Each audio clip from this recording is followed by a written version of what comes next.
He didn't knock. He just stood there. Room 847. His hand was raised. The roses were in his arms. 24 red roses he had carried all the way from Atlanta as a surprise. But what he heard through that door stopped him cold. His wife's voice, breathless, intimate, saying another man's name. The flowers slipped from his hands and fell onto the carpet without a sound. His knees nearly gave out, and the world he had carefully, lovingly built over 6 years of marriage cracked open right there in that hotel hallway in Miami on a Thursday night in November. My name is Marcus Webb. I am 35 years old. I teach history to teenagers in Atlanta, Georgia. I make $52,000 a year. I coach the debate team on Tuesdays. I grade papers on Friday nights. I am not the kind of man things like this happen to, or at least, that's what I thought. This is the story of how one spontaneous decision, a surprise trip, 24 roses, and a $3,000 gift from my aunt changed everything, and how I made sure it changed everything for them, too. Let me tell you about the man I was before that night. I was the guy who remembered anniversaries without reminders, who learned to cook Serena's favorite Thai curry from scratch because she mentioned once, just once, that she missed it from a restaurant we used to go to when we were broke and happy. I was the guy who drove 40 minutes in the rain to pick up her dry cleaning when she had back-to-back meetings. The guy who told her, every single morning, that she was brilliant. I believed in our marriage the way you believe in gravity. You don't question it. You just trust it's there, holding everything together. Serena and I met 7 years ago at a mutual friend's backyard barbecue in Decatur. She was standing near the grill, arguing confidently about basketball with 3 guys twice her size and winning. I remember thinking, who is that woman? Our first date was miniature golf, followed by cheap tacos. She beat me by 6 strokes and brought it up at every possible opportunity for the next 3 months. I fell in love with her competitiveness, her drive, the way she never, ever settled for second place. We got married after a year of dating. Small ceremony at a winery in North Georgia. 75 guests. String quartered. Vows we wrote ourselves. Serena promised to choose me every single day. To build a life rooted in honesty and partnership. I believed her. For 6 years, I believed her completely. She climbed fast at Meridian Pharmaceutical Marketing. Entry-level sales to senior account manager in 4 years. Her salary went from $48,000 to $95,000, with performance bonuses on top of that. And I was proud of her. Genuinely proud. I never once felt threatened by the fact that she out-earned me nearly 2 to 1. That was never the point. The point was that we were building something together. Then came Carter Holloway, Senior Vice President, 8 years at Meridian, MBA, from Wharton. Tall, polished, always in a Tom Ford suit. I met him twice at company holiday parties. He had the kind of handshake that says, I'm important and I know it. Serena described him as a mentor, someone who saw her potential and was helping her navigate corporate politics. Carter thinks I'm ready for the next level, she told me over coffee one morning, adjusting her silk scarf before heading out the door. I smiled. I told her she absolutely was. I meant it. What I didn't see, what I was completely blind to, was the way she said his name. Like it was familiar. Like it belonged in her mouth in a way that had nothing to do with quarterly reports and client presentations. I was a history teacher who studied betrayal for a living. I taught my students about deception, manipulation, and the collapse of trust in empires. And somehow, I never saw it coming in my own home. It started with an envelope. Wednesday evening. Serena had been in Miami since Tuesday morning. I was home alone, sitting on the couch with a stack of ungraded essays and a college basketball game on in the background. Comfortable, quiet, completely unaware that my life was already falling apart 2 states away. My mother called at 7:30, Your Aunt Helen found something when she was cleaning out her closet. She said, she's been saving cash for your birthday for almost a decade. Marcus, she mailed you a check. $3,000. I sat up straight. $3,000 wasn't life-changing money, but it was enough to do something spontaneous, something romantic. And right then, looking around our empty house, I realized something that made my chest ache a little. When was the last time I had surprised Serena? She had been running on empty for months. 12-hour days. Laptop open in bed. Conference calls during dinner. She carried the weight of her ambition like armor, impressive from the outside, exhausting from within. I wanted to remind her that underneath all of it, we were still us. Still the two people who ate cheap tacos and laughed until midnight over a miniature golf scorecard.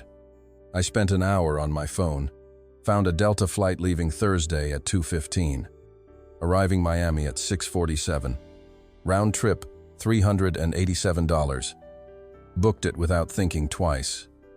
Then I found a beachfront restaurant called Azure, a place Serena had saved on Instagram months ago with a little red heart. Reservation for 2 at 8:30. Confirmed. I ordered 24 red roses from a local Miami florist for pickup at the hotel concierge. Her favorite. I told my principal I had a family emergency. Packed an overnight bag, my good jeans. A nice shirt. The cologne Serena gave me for Christmas 2 years ago. I imagined her face when she opened that hotel room door. The shock, the smile slowly spreading, the way she would shake her head and say, "Marcus, you are ridiculous," and then pull me in by the collar and kiss me. I was so sure of what was waiting on the other side of that door. The flight was smooth. I graded papers somewhere over Georgia and thought about our future. Kids. Maybe in another year or two. A bigger house. That trip to Portugal we kept pinning on our vision board and never actually booking. I thought about how lucky I was. The Uber driver from the airport, a cheerful guy named Roberto, spent 20 minutes recommending Cuban restaurants I should try. I smiled and nodded and thought about Serena's face. The Ocean View Resort was everything the photos promised. Glass and marble and palm trees swaying in the warm November air. I walked through those lobby doors with 24 red roses in my arms and love in my chest. And then I saw the look on the front desk clerk's face. Her name tag said, Maria. And the way she looked at me, that brief flicker of discomfort, that involuntary pity in her eyes, sent a cold chill straight through me before she said a single word. The room is registered under your wife's company card. Sir, but there's another guest listed on the reservation. She paused. A Mr. Carter Holloway. The roses suddenly felt very heavy in my hands. The elevator doors closed, and I saw my reflection in the polished brass walls. A man holding 24 red roses. A man who had flown across 2 states to surprise his wife. A man who still, even now, even after hearing Carter Holloway's name from that front desk clerk, was telling himself there had to be an explanation. Maybe they had adjoining rooms for work convenience. Maybe Carter was just stopping by to go over presentation notes. Maybe this was all a misunderstanding that would become a funny story we'd tell at dinner parties someday. The elevator rose smoothly. Floor 4. Floor 5. Floor 6. I watched the numbers climb and I prayed. I am not a particularly religious man, but standing in that elevator with roses in my arms and dread in my stomach, I prayed harder than I ever had in my life. Please, let there be an explanation. Floor 7. Floor 8. The doors opened. The hallway stretched out before me, long and silent, carpeted in deep burgundy, lit by warm golden sconces along the walls. Abstract paintings hung between each door, geometric shapes in red and black that probably cost more than my monthly salary. The air smelled like expensive fragrance and recycled ocean breeze. Room 843, 845, 847. I stopped. For a long moment I just stood there, roses in hand, staring at that door like it was a wall. I didn't know how to climb. My heart was hammering. My mouth was dry. Every instinct I had was screaming at me to turn around, to go back downstairs, to get in a cab and fly home and never know. But I raised my hand and I was about to knock when I heard her laugh. Serena's laugh, coming from inside that room. Low and easy and relaxed in a way I hadn't heard in months. The kind of laugh that meant she was completely comfortable, completely at home. Then a man's voice, deeper, saying something I couldn't make out. Then her laugh again, shifting, changing, becoming something else entirely. And then the sounds that I will never, for the rest of my life, to be able to unhear. The rhythmic creak of furniture, the soft, unmistakable sounds of two people who were not colleagues working late on a presentation. And then Serena's voice, her intimate voice. The voice I thought existed only in our bedroom, only between us. God. Yes. Right there. Carter. The roses hit the floor. I don't remember dropping them. 1 second they were in my arms, and the next they were scattered across the burgundy carpet like something broken. My back found the wall behind me and I leaned against it because I genuinely did not trust my legs to hold me upright. Everything became strange in that moment. The hum of the ice machine down the hall sounded unbearably loud. The abstract painting across from room 847, red slashes across a black canvas, seemed to pulse at the edges of my vision. My own heartbeat was so loud I could feel it in my teeth. 6 years. 6 years of marriage. Of choosing each other. Of building something real, or what I thought was real. 6 years of grocery runs and lazy Sunday mornings and arguments about cabinet hardware at Home Depot and whispered conversations in the dark about the children we were going to have someday. All of it, happening on the other side of a hotel room door while the woman I loved called out another man's name. I don't know how long I stood there. It could have been 3 minutes. It could have been 10. Time does something strange when your world is ending. It stretches and compresses at the same time, like a sound you can't turn off. Part of me wanted to pound on that door with both fists, to make them face what they were doing, to scream until the whole floor heard me. But a quieter part, the part that had spent 15 years studying how conflicts are won and lost, said something different. Not yet. Not like this. I reached down. I picked up the roses from the carpet slowly. Deliberately. Ona biwan. I straightened up. I took one long breath. And then Marcus Webb, the mild-mannered history teacher, who had never once caused a scene in his entire adult life, walked back to the elevator, pressed the button for the lobby, and began to plan. Room 623. 6 floors below my wife, and the man she was sleeping with. I sat on the edge of the king bed and stared at the ocean through the floor-to-ceiling window. Miami at night is beautiful in a way that feels almost cruel when your world is falling apart. The water was dark and endless. The lights of South Beach shimmered along the shoreline. Somewhere out there, couples were having the romantic evening I had planned for us. I set the roses on the nightstand. I don't know why I kept them. Maybe because throwing them away felt like admitting something I wasn't ready to admit yet. I opened my phone. My first instinct was to call Serena, to hear her voice crack under the weight of being caught, to make her say it out loud. But I stopped myself, because I understood something in that moment with a cold, crystalline clarity. Emotion was the enemy right now. I opened my notes app instead and started writing. Every detail I could remember. The conversation with Maria at the front desk, Carter Holloway's name on the room reservation, the sounds from behind that door, the exact words Serena had said, timestamps, room numbers, everything. Then I did something that surprised even me. I texted Serena. Hey babe, hope the conference is going great. Been thinking about you all day. Can't wait to hear everything when you get home. Miss you. Love you. I stared at those words for a long moment before hitting send. 3 dots appeared almost immediately. Miss you too. Conference is exhausting but good. Learning a lot. Carter's presentation went really well. Probably another late night. Love you. I read her message 3 times. She was lying in that hotel room in Carter's arms. Most likely. And she typed those words to me without a single second of hesitation. No delay. No guilt. Just smooth. Practiced. Effortless deception. How many times had she done this? How many late nights and business trips and early morning departures had been cover stories? While I sat home grading papers and trusting her completely, I put the phone down and lay back on the bed without taking off my shoes. The ceiling of room 623 was perfectly white and perfectly blank, and I stared at it for a long time. I thought about our wedding day.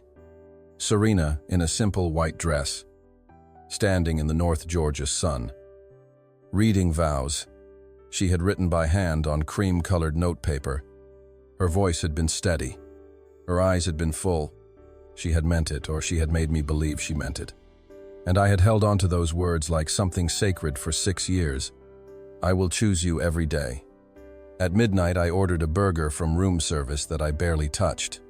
Then I opened my laptop and started researching Georgia divorce law, adultery and asset division, how to document evidence of infidelity, the LinkedIn profile of Carter Holloway, confident smile, impressive credentials, a man who had built an entire career on the assumption that he was untouchable. By 3 in the morning, I had made my decisions. I was not going to confront them in Miami. I was not going to give Serena any warning that I knew. I was going to fly home. I was going to gather information. I was going to understand the full scope of what had happened before I made a single move. Because Carter Holloway had spent years believing he was the smartest person in every room. He had never been in a room with a history teacher who had spent 15 years studying exactly how empires fall. Saturday afternoon. Hartsfield-Jackson Atlanta Airport. Arrivals level. I pulled up to the curb at 3:15 exactly and watched Serena emerge through the sliding glass doors. Designer luggage rolling behind her. Navy blazer. Dark hair, professionally styled. The leather bag I had given her for our anniversary last year hanging from her shoulder. She looked beautiful. She also looked like a stranger. Hey, baby. She leaned in and kissed me, and I kissed her back and tasted nothing but betrayal on her lips. God, it's so good to be home. I missed you so much. Missed you too, I said. I took her suitcase and loaded it into the trunk. My hands were completely steady. How was the flight? Exhausting. Turbulence over the Gulf, the whole way. She slid into the passenger seat and immediately checked her phone. How was your week? Quiet, I said, pulling into traffic. Just work and grading papers. Nothing exciting. In the car, Serena talked about the conference. Keynote speakers. Breakout sessions on digital marketing strategy. A networking dinner on the final night. She had details, ready anecdotes. Names. Specific moments. She had prepared for this conversation the way a good liar always prepares. If I hadn't spent Thursday night in room 623 listening to the ocean and rebuilding my entire understanding of my marriage, I would have believed every single word. Oh, and amazing news, she said, turning to me with genuine excitement in her eyes. Carter told me on the flight back that he thinks I'm ready for the senior director position opening in Q1. Base salary jumps to $125,000. Better bonuses. Stock options. We could finally look at a bigger house. 4 bedrooms. A real backyard. She paused, smiling softly. Maybe even start thinking about kids for real. I kept my eyes on the highway. That's incredible, I said. Carter's really been supportive of your career. He really has. She settled back in her seat. Satisfied. He's been such a great mentor. He sees potential in me that I didn't even see in myself. I feel so lucky to have him. I tightened my grip on the steering wheel. Yeah, I said quietly. You're really lucky. That evening we had dinner together like a normal couple. Wine. A cooking show on the sofa. Serena falling asleep with her head on my shoulder. I sat completely still for over an hour with my arm around a woman who had become a stranger, listening to her breathe, staring at the wall. Sunday, while Serena caught up on emails in her home office, I went through her desk. Under insurance documents and old tax returns, I found it. A handwritten note on expensive cream-colored stationery. Last night was incredible.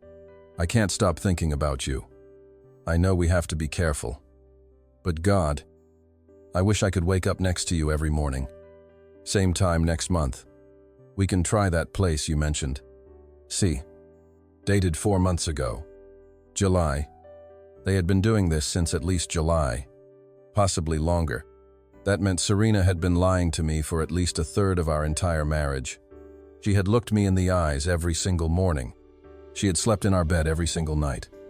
She had talked about our future, our children, our home, our life together, while conducting a secret relationship with her boss. I photographed the note from every angle. Then I placed it back exactly where I had found it. That evening I called Theo Grant. Theo was my college roommate. We had stayed close over the years, Hawks games, weekend cookouts, the kind of friendship that survives distance and time without effort. He also happened to be one of the best private investigators in Birmingham. He answered on the second ring. Cheerful as always. Donald. What's up, man? I need your professional help. I said, and I need it to stay completely between us. A pause. Then Theo's voice shifted calm. Focused. Serious. Tell me everything. So I did. And when I finished, there was a long silence on the other end of the line before he spoke. Marcus, I'm so sorry. Brother. Another pause. I'll start digging tomorrow. Give me 1 week. I hung up and sat in the dark living room of the house Serena and I had bought together. The house where we had hosted Christmas mornings and dinner parties and lazy Sunday brunches. It felt like a crime scene now, and I was only just beginning to understand how deep the crime went. 1 week later, a Starbucks in Midtown Atlanta, far enough from our neighborhood and Serena's office in Buckhead that there was zero chance of running into anyone who knew us. Theo was already there when I arrived. Corner booth. Laptop open. Manila envelope on the table. 2 dark roasts waiting. We shook hands. He looked at me the way old friends look at each other when something is seriously wrong, like he was trying to measure how much I could handle. How are you holding up? He asked. I'm functional. I said, tell me what you found. Theo turned his laptop toward me. Carter Holloway, 42 years old. Married 15 years to Diane Holloway, pediatric nurse. Worked part-time so she could be home when their kids got out of school. 2 children. Emma, 13. Jacob, 10. Both enrolled at Westminster School, $30,000 per child per year in tuition. They lived in a $650,000 home in Brookhaven. Mortgage around $4,500 a month. Carter's base salary $180,000 annually. Plus performance bonuses, averaging another $50,000. Plus stock options. Successful man. I said, successful man with a very expensive lifestyle he absolutely cannot afford to lose. Theo said, which brings me to the part that's going to make your blood run cold. He pulled up another document. This isn't Carter's first time. He let that sit for a moment. I found evidence of at least 2 other women at Meridian who had relationships with him that ended with them quietly leaving the company. First was a woman named Vanessa Reed, marketing coordinator, worked directly under Carter about 5 years ago, left suddenly in 2020. Her severance package included a non-disclosure agreement. I couldn't get her on the record. But a contact in HR circles confirmed there was an incident involving inappropriate conduct. And the second I asked, Christine Park, senior account manager, same position as Serena. She was being groomed for a director role. Then, in May of this year, she suddenly withdrew from consideration for a promotion. accepted a voluntary transfer to Meridian's Boston office, and signed an NDA as part of her relocation package. Theo pulled up a LinkedIn profile. Professional photo. Impressive resume. I reached out through a mutual connection. She wouldn't give details on the record, but she confirmed there was an inappropriate relationship with Carter that made her position at the company completely untenable. I felt my jaw tighten. So the company knows. The company knows. Theo confirmed. Carter brings in approximately $12 million in annual contracts. They have decided it is significantly cheaper to quietly settle with his victims than to fire the man responsible for those accounts. He slid the manila envelope across the table. Everything is in there. Hotel receipts showing Carter and Serena staying together at company expense. I found 7 trips over the past 8 months: Miami, New Orleans, Chicago, Austin, and 3 here in Atlanta, where they either shared a room or booked adjoining rooms under Serena's corporate card. I opened the envelope. Printed emails between Carter and Serena. Nothing explicitly sexual, but intimate in a way that turned my stomach. Phone records showing hundreds of calls and texts between them, most of them late at night, long after I had fallen asleep beside her. "There's one more thing," Theo said carefully, "and this one, Marcus. I need you to breathe before you read it." He pulled up a screenshot on his laptop and turned it toward me. Text message. Between Carter and Serena, from 3 days ago. Carter: Patricia asked about Miami. She's getting suspicious. Serena: what did you tell her? Carter: conference stuff. She didn't fully buy it. We need to be more careful. Serena: maybe we should cool things off for a while. This is getting complicated. Carter: just a few more months until your promotion is locked in and your salary increase kicks in. Then we can make real decisions. I'm not losing you because we got impatient. Serena: do you really think you'll leave Diane? You've been saying that for months. Carter: I promise. V: by this time next year we'll be together for real. No more hiding. We'll both file for divorce around the same time. Say we're moving on from dead marriages. No one will connect it.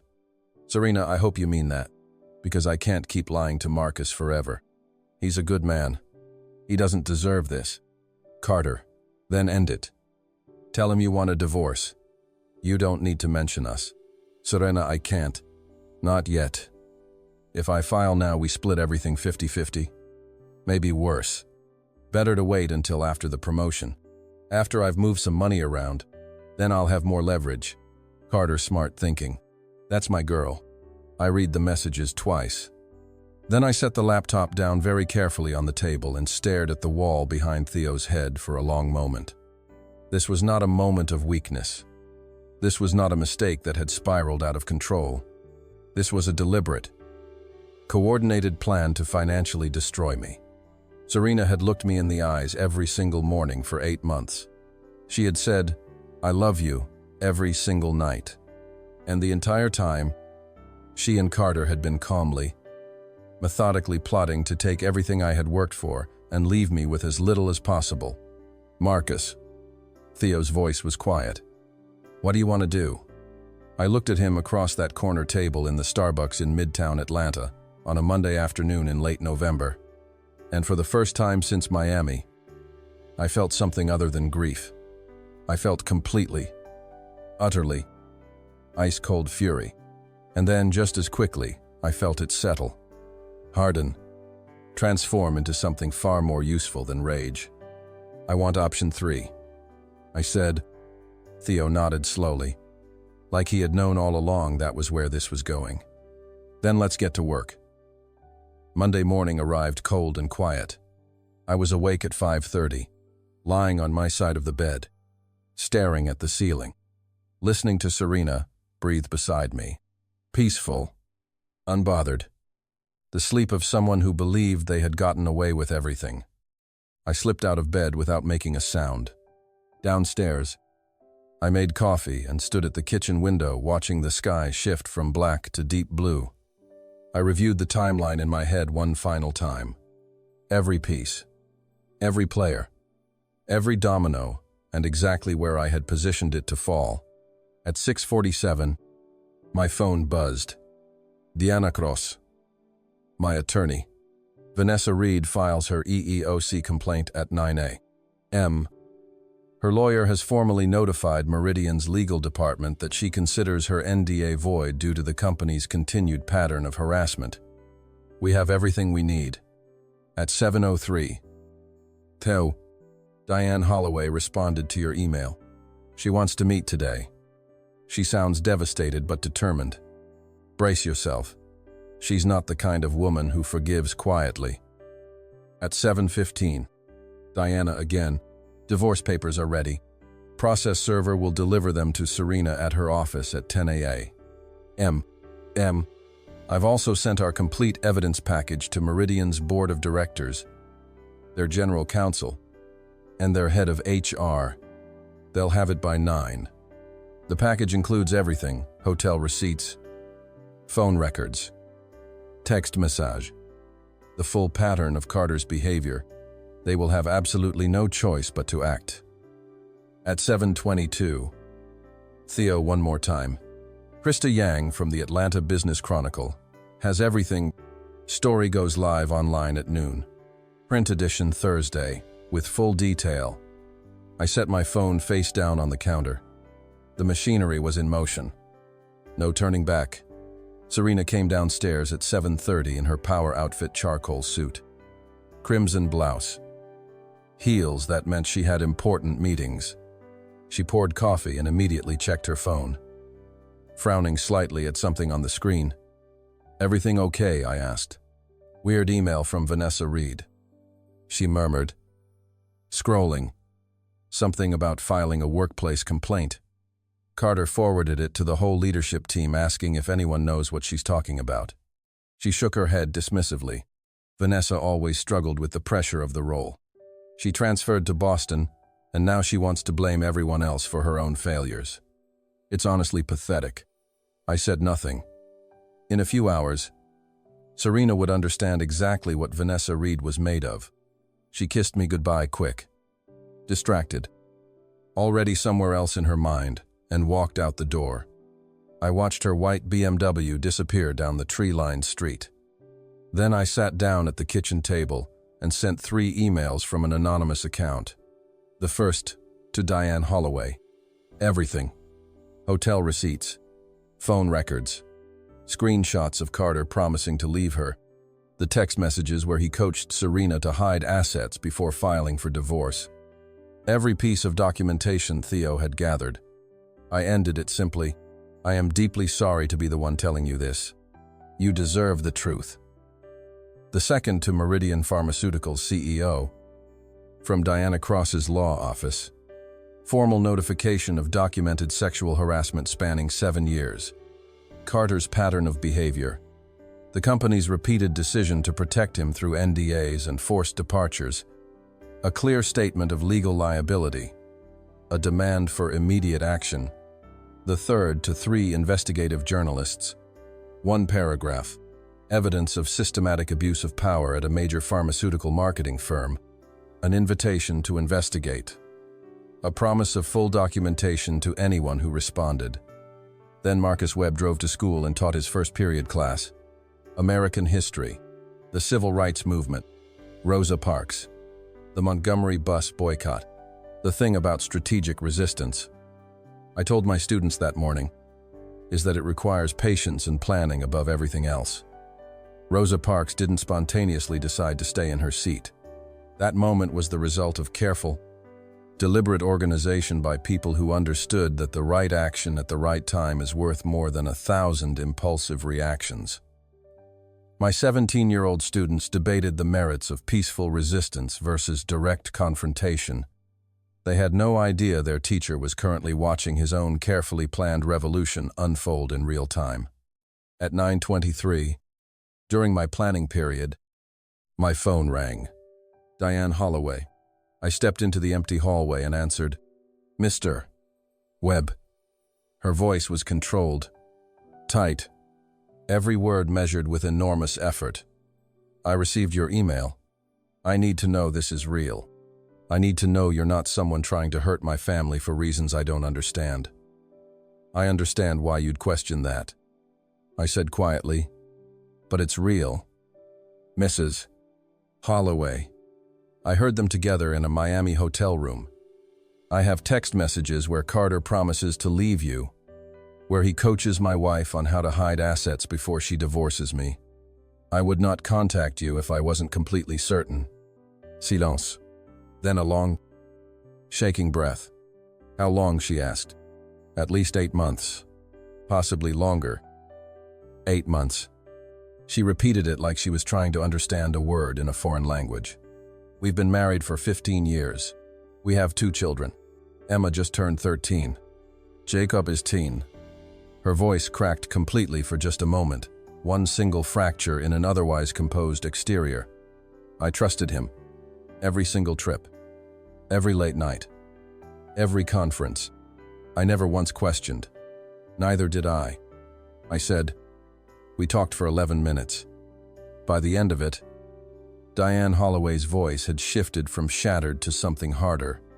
Something resolute. I want to coordinate our responses, she said. I want him to face real consequences. Mr. Webb. Not just a difficult conversation. Real consequences. That's exactly what's going to happen. I told her. I returned to my classroom just as my phone began vibrating continuously in my pocket. I silenced it and taught my second period class on the fall of the Roman Empire. Internal corruption. Moral decay. The way great institutions collapse not from external pressure but from the rot they allow to grow quietly within their own walls. At 10:04, Diana Cross sent a single photo. The process server had reached Serena at Meridian Pharmaceutical Marketing, 10:04 a.m. in the middle of a client meeting. Divorce papers. Delivered. I looked at that photo for exactly 3 seconds. Then I put my phone away and went back to teaching. Serena called at 10:17. He let it ring. She called again immediately. Then again. Then again. 7 times in 19 minutes. I taught my third period class on the Reconstruction era and felt my phone vibrating against my desk like a living thing trying to escape. At lunch, I finally sat down in my empty classroom, closed the door, and listened to the voicemails. First message. Marcus. What the hell is going on? I just got divorce papers delivered to my office. In front of everyone. The receptionist handed them to me while I was sitting in a client meeting. Do you have any idea how humiliating that was? Call me back right now. Second message. Marcus. Seriously. We need to talk about this.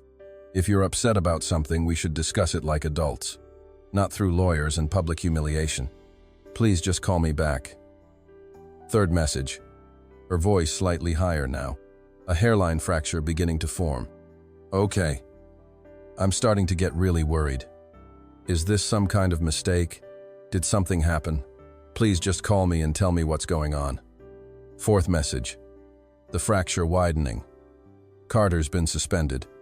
They pulled him into an HR meeting, and now he's not answering his phone. Marcus, did you do something? Did you? Oh God. Please call me. Fifth message. Full panic now. All the careful composure gone. I know. I think I know that you know. I don't know how you found out, but please call me. We need to talk about this.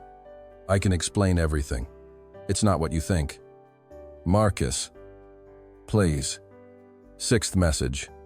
Quieter. More desperate. I'm sorry. I am so sorry. Whatever you think happened.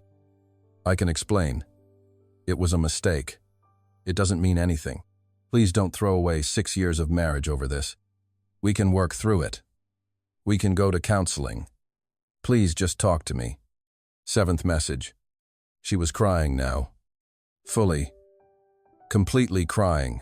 The kind of crying that has no performance in it. No strategy. Just raw collapse. Marcus, I am begging you. Don't do this. Don't destroy everything we built together. I love you. I made a terrible mistake, but I love you. Please give me a chance to make this right. Please. Please just pick up the phone. I sat in my empty classroom for a long moment after the last message ended. Outside the window, students crossed the courtyard in the thin December sunlight. Normal teenagers having a normal Monday, complaining about homework, laughing too loudly, completely unaware that their history teacher was sitting 10 feet away, listening to his marriage disintegrate through a phone speaker. I saved all 7 voicemails. Then I called her back. She answered before the first ring had even finished. "Marcus, I know about Carter," I said. My voice was calm. Completely. Eerily calm. "I know about Miami. I know about all of it." Silence. Then, very small, how I was there. Serena. In Miami. I flew down to surprise you. I was standing outside room 847 with 24 roses in my arms. I paused. I heard everything. The silence on the other end was absolute. I could hear her breathing rapid, shallow, the breathing of someone whose entire carefully constructed world has just been pulled out from under them. "Marcus, it's more complicated than, it's actually very simple," I said. "You cheated on me with your boss for at least 8 months. You lied to me every single day, and you were planning to hide assets and blindside me with a divorce once your promotion came through. I read your text messages. Serena, all of them. Carter telling you to move money around, you calling it smart thinking, a sharp intake of breath. Then, defensively, you went through my phone. I almost smiled at that. Even now, even caught completely and irrevocably, her first instinct was to make this about the method of discovery rather than the betrayal itself. It was a classic deflection. I had seen it 1,000 times in my classroom when students were caught cheating on an exam. I hired a private investigator. I said, "Everything I know is documented and completely legal. Marcus, Carter has been placed on administrative leave, pending a full investigation into a pattern of sexual harassment spanning 7 years. His wife knows everything and has filed for divorce. 3 journalists have our complete documentation. And Vanessa Reed filed an EEOC complaint this morning, which means Meridian's legal team is currently having the worst part Monday of their professional lives." Complete silence. "You did all of this," Serena said finally. Her voice had changed again, shock giving way to something that sounded almost like disbelief. "You planned all of this. You and Carter made plans too," I said quietly. "The difference is, mine were about accountability. Yours were about deception. You're trying to destroy my career. Everything I've worked for. I'm holding you accountable." I said, "There's a difference. You and Carter made choices. Real choices. Every single day. For 8 months. Those choices have consequences. You don't get to betray someone who loved you completely and then walk away without facing a single repercussion. Marcus, please." Her voice broke. "We can fix this. I'll end things with Carter immediately. We can go to counseling. I'll do whatever it takes. Please don't throw away 6 years. You threw away 6 years." I said, "The first time you chose him over us. I'm just the one acknowledging what you already destroyed." Silence. Then, quietly, almost to herself, "So that's it. That's it." I said, "Have your lawyer contact mine. And Serena don't come to the house." I hung up. For a long moment I sat completely still in my empty classroom, phone in hand, staring at the middle distance. The adrenaline that had been sustaining me since 5:30 that morning was beginning to ebb, leaving something quieter in its place. Not sadness exactly, not relief. Something more like the feeling after a storm has finally broken the strange, exhausted peace of a sky that has finished doing what it needed to do. My phone buzzed. "Theo, Carter just sent you an email. Subject line, 'We need to talk man to man.' Don't respond. I'll explain later." Also, Meridian stock dropped 4% in the last hour. Board is in emergency session. It's working. Marcus, everything is working exactly as planned. I read the message twice. Then I put my phone in my desk drawer, walked back to the whiteboard, and taught my afternoon class about the American Revolution, about how the Continental Army outgunned, outmanned, and written off by every military expert in Europe, had defeated the most powerful empire in the world through patience, strategic positioning, and an absolute refusal to fight on the enemy's terms. My students took notes diligently. None of them knew they were sitting in the same room as living proof that the lesson was true. Carter Holloway lost everything.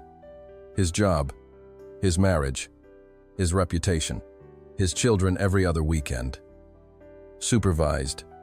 The $650,000 home in Brookhaven went to Diane. The Tesla went back to the dealership. The Tom Ford suits went into storage in a modest one-bedroom apartment on the wrong side of Buckhead. The man who had spent 15 years believing he was untouchable was now consulting for small firms at a fraction of his former salary and grateful anyone would hire him at all. Meridian Pharmaceuticals settled the class action lawsuit brought by Vanessa Reed and 4 other women for $4.2 million. Complete overhaul of HR policy. Independent audit. Their first female senior vice president, Serena, moved to Boston. Started over. Alone. And me. I kept the house. I painted the bedroom a color I actually liked. I started running again. I took up painting landscapes. Mostly. Turned out I had a natural talent I never knew existed because I had been too busy building someone else's dream. 6 months after the divorce was finalized, I got a text from Vanessa Reed. Because you spoke up, I found my voice again. You're a good man. Mr. Webb. I set my phone down and looked out at my backyard. Spring evening. Azaleas blooming pink and purple. A cardinal singing from the oak tree at the property line. I had lost my marriage, but I had found something the betrayal could never take from me. Myself. If this story hit you somewhere deep, if you've ever trusted someone completely and been blindsided by what they did with that trust, drop a comment below and tell me what would you have done standing outside that hotel room door. Like this video, subscribe to the channel, and come back tomorrow because the next story is even more intense than this one. I'll see you then.